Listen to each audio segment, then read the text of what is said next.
Hey guys, okay, so I'm on day 3 of my ACDF surgery C56 and C67, and I want to let you guys know, if you subscribe, if you follow me, I've done a series of videos from when I was in pain and a little bit of my history with the pain into my shoulder from my neck, and my decision in making the surgery, my decision in picking a surgeon.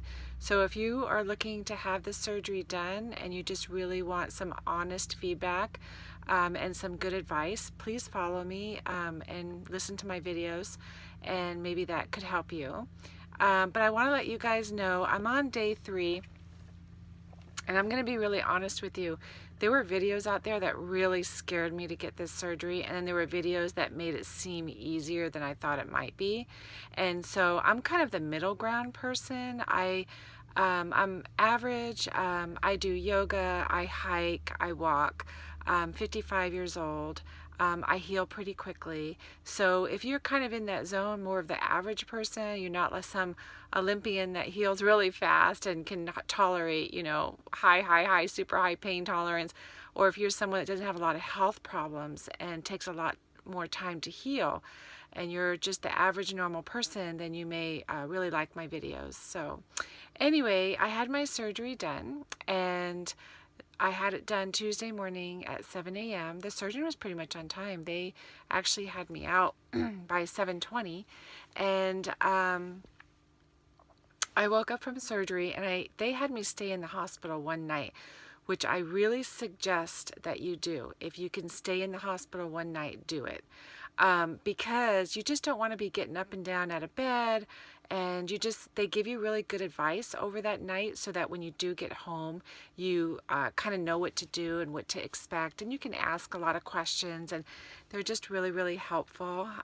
So if you could spend the night, do it. It's not that you're going to be in so much pain I got to spend the night, but it just really helps you to get on a good foot. They make sure they get fluids in you and that you could start eating. You're not having too much problems with swelling and swallowing, and so that really helped me a lot. And then my husband came, picked me up, we went home. It was a 2-hour drive home, so the car ride was a little bit difficult. So what I would suggest for the car ride is that you bring wedges and rolls.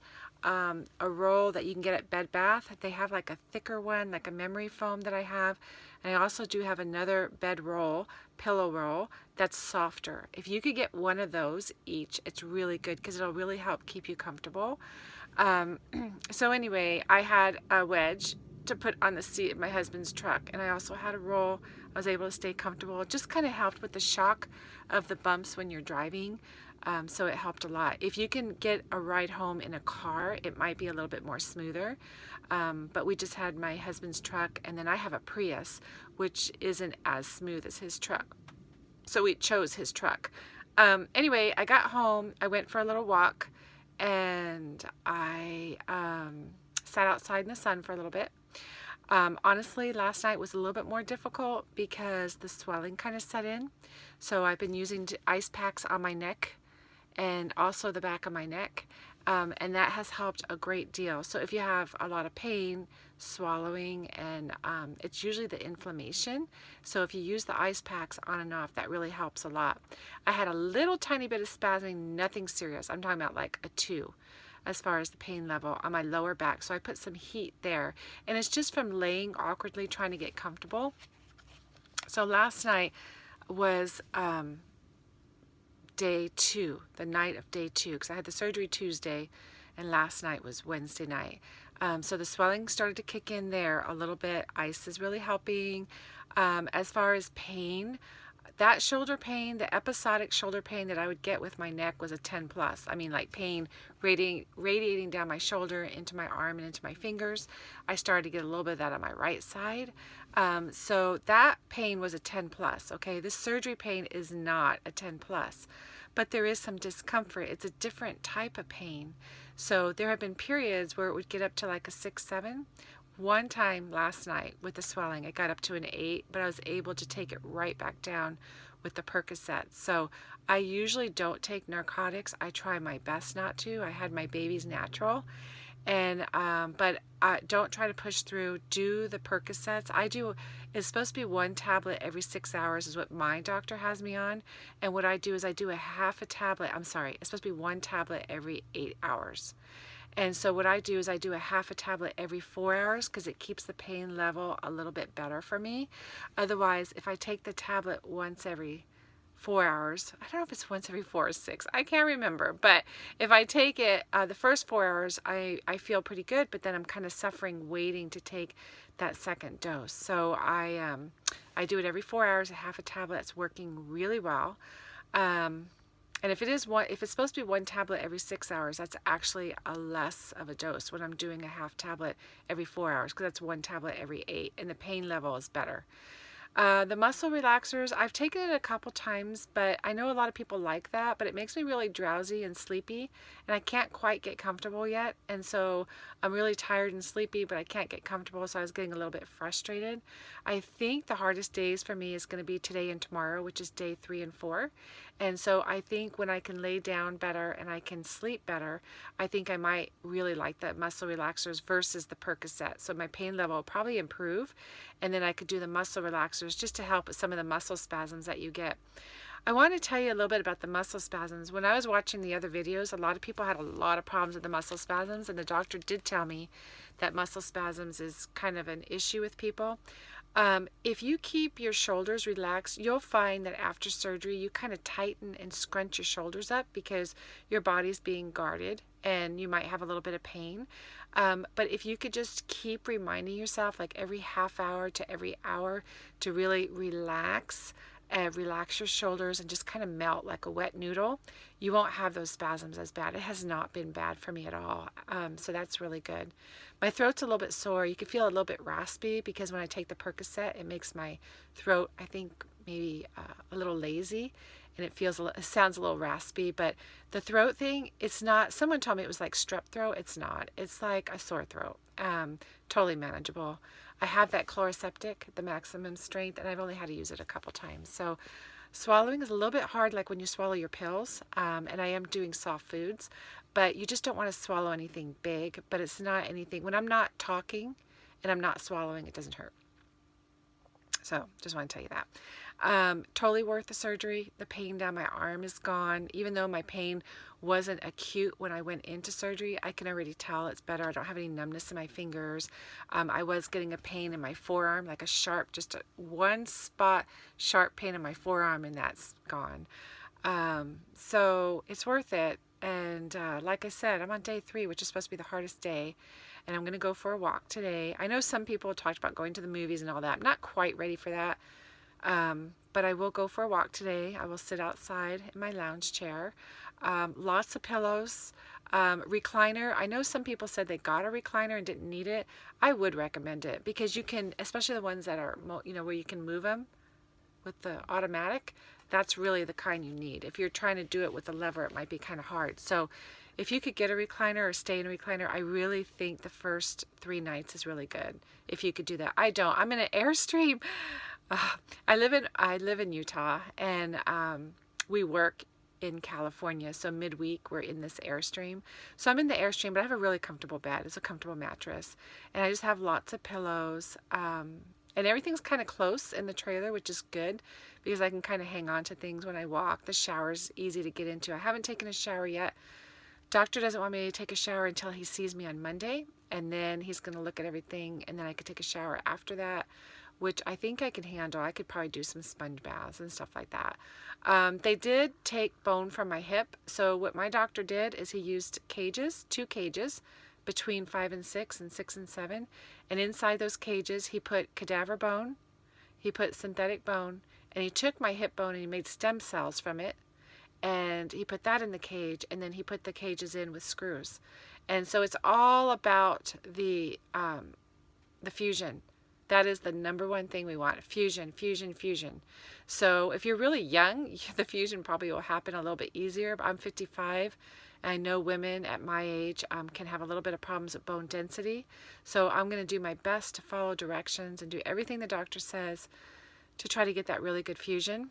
as far as my neck brace, it's pretty comfortable. People complain about it. I think it's comfortable. My doctor told me I could sleep without it, but every time I'm sitting up or out and about or walking or standing, he wants me to have it on. But honestly, I've been sleeping with it because I jerk in my sleep. I get up quickly. I do weird stuff in my sleep. And the neck brace actually helps me to relax my muscles so my head is supported. So I can actually just kind of lean to one side a little bit and just kind of relax, and I get a little bit more sleep. The only reason if I don't sleep, it's because I'm in, I feel a little discomfort, and it's not because I can't rest my neck in my neck brace. It's just a little uncomfortable, and that's why I can't sleep. But this neck brace helps me a lot. I loosen it. Sometimes I'll loosen it. Like last night, I loosened it a couple times, and it really helped get me a little bit more comfortable, and that's fine. So if I woke up, I still had the neck brace, even though it was loose. I could just undo these, and it loosens them. At least when I woke up, I could still feel that I had the neck brace on, and it reminded me to be careful. So for me, that's just best for me. Anyway, when I can talk a little bit more, I'd like to show you my neck brace, how to take it off and on. I'd like to give you a little bit more advice on some things that you can do beforehand and also afterwards to really help you. But it is totally worth it, you guys, to get rid of that pain. Do not suffer. My orthopedic surgeon, it's all about your surgeon. Every video of mine, you're going to hear me say this. It's about the surgeon, really. Got to pick a really good surgeon. Not that all of them aren't good surgeons, but really look around, okay? He is an orthopedic surgeon, and I've had friends that have gone with a neurosurgeon and told me, well, they watch your nerves and all that. But let me tell you, my orthopedic surgeon cared about my nerves. They actually had a special doctor in there that put these sensor things, just kind of like acupuncture, in my head, and I think somewhere else, and then at the bottom of my feet, and she kept an eye on my nerves as the surgeon was working. So they did a great job, making sure that everything was perfect. The surgery turned out really good. He told me I got 100% of my nerve strength back. That's why you don't want to wait too long, okay? Because if you wait too long, you're afraid to get surgery and you're in a lot of pain, then what happens is if your nerves get compressed too long, then when they take the pressure off those nerves, they're still kind of compressed, and then you're hoping that over time those nerves will come back and they will get better. And some people don't have the full nerve recovery. So that's why I started these videos, because I'm a dental hygienist and I know how important it is to preserve your nerves and your muscles and all of that, your bone, all of that. So I really think it's better to do it sooner rather than later, but you don't want to do it too soon. So for me, for about 10 years, because I'm a dental hygienist, it's a work-related injury. For 10 years, I would just have like stiff necks where I'd go get massages and chiropractic care. I did acupuncture quite a few times. But since Christmas, I had a big episode. I was starting to get it, like it would be like just once a year, stiff neck. And then I would have just tenderness in my neck. I would do a lot of stretching. I did yoga after work. And then it started to come about every 6 months, a couple times, 2-3 times. And then it was 4 months, the pain came. And then that's when 4 months ago, it was like, I don't know, July, I thought, I might have to do something with my neck and have things checked out. And then at Christmas, I had a big episode, like a lot of pain, just put me in bed. And the doctor had to put me on steroids, and I wanted to go to the ER, but the doctor was able to put me on steroids. And then I had a couple episodes. I had 4 episodes since Christmas. So that's when you're like, oh, okay, this isn't getting better. So that's when it's time. The episodes are closer, they're more intense, and they're not going to get better. Even if you're having, 2 episodes a year, if you have compression on your spine, I'm not sure that you can get 100% better. People do a lot of like certain treatments and stuff for the compression to kind of spread the vertebrae apart. I really think it's a temporary fix, and I think it could prolong the surgery. But when you get a certain age, like me at 55, I don't want to keep prolonging and doing all that stuff only to face surgery when I'm 70. So, because I'm going to heal much better at 55. So you have to kind of take all of that into consideration. But I don't want to leave this video too long. I'll catch you guys in a couple more days. Okay? Take care. And if you have any questions, subscribe and ask me below. Thanks.